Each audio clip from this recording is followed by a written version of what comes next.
time a little more. How old were you when you started playing? I was 4 when I started. 4 years old. I was a wee little tyke. I started when I was 4.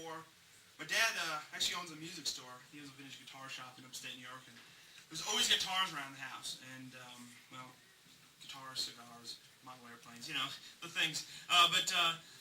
He, what do you call it? He always had guitars. He was a weekend warrior, you know, played in bands and stuff like that. And he kind of, you know, just was always stuff around the house. So I kind of picked it up, and he had this like really cool, like Brazilian rosewood, like 1950s Martin D28 that a 3-year-old was clawing at. And he's like, well, maybe we should get him his own guitar.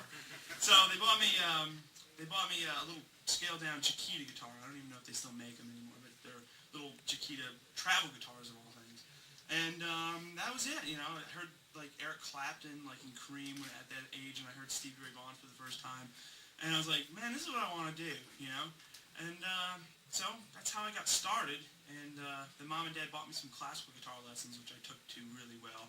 And by the time I was like 6 or 7, everybody's like going, I think we may have a freak on our hands, you know. They just didn't know what to do with me, you know. So I was just playing in, my room and stuff like that. And so one day I just, when I was 9, my dad took me to see James Cotton, the great harmonica player, and I think Duke Robart was playing. And one of the opening bands, their guitar player didn't show up.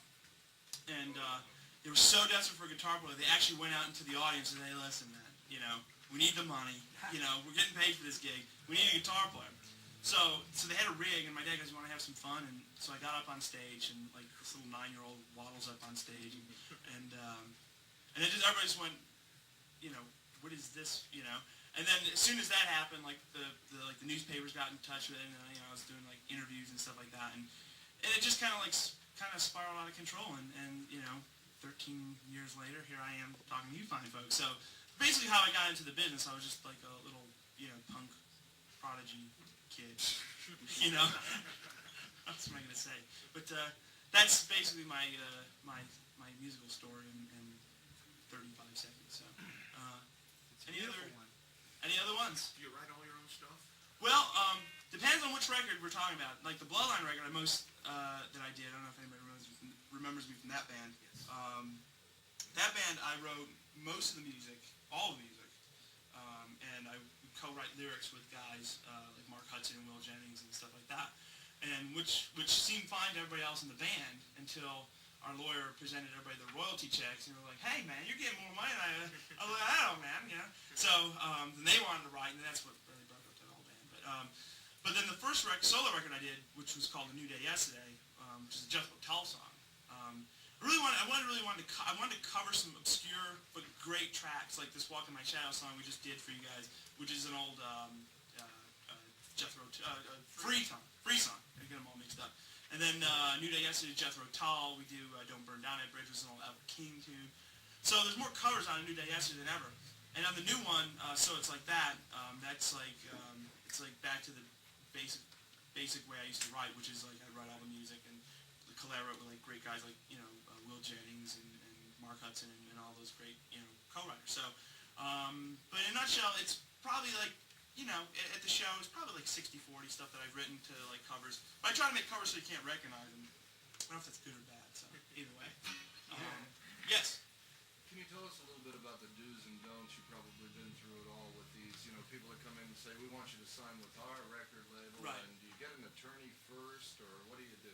Well, it was kind of, the thing is with me, when I was signed, I signed my first deal with EMI Records when I was 13, because I was on this thing that was actually Dateline NBC, but it was called Real Life with Jane Pauley.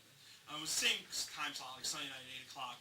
And they did a 25-minute special on like the pudgy blues prodigy from upstate New York. So they came up and they went to my school and all these, you know, they mic'd me up and it was a big production.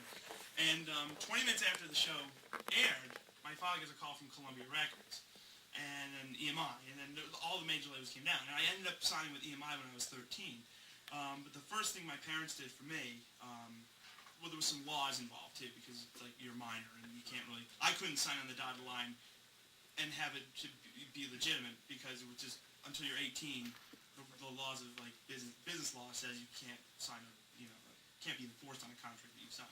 So My parents were smart enough to hire the lawyer I still have today, is Peter Schucat out of New York City. And basically what he does is it's important when you're about to get signed or you have interest from a label, it's important to have a lawyer ready to go when it's time to do it. To get a lawyer involved at the very initial steps will turn more labels off than it will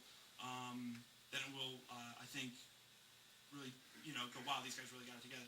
I think most labels will say these guys are like already kind of causing havoc already. We haven't even signed them yet. When they propose you a contract, that's the time to get your lawyer involved, not before or after. Well, after obviously, but that's I think the real thing. So. Is it true you really get charged back for everything that they put out for you?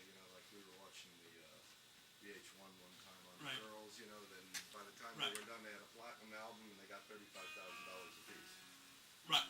Well, the thing is, the law, and this is, to be quite frank, the real thing is that the money that artists will make, the money that I guess will make an artist rich, bloated, driving a Maserati and all that other stuff, really comes from the live gate.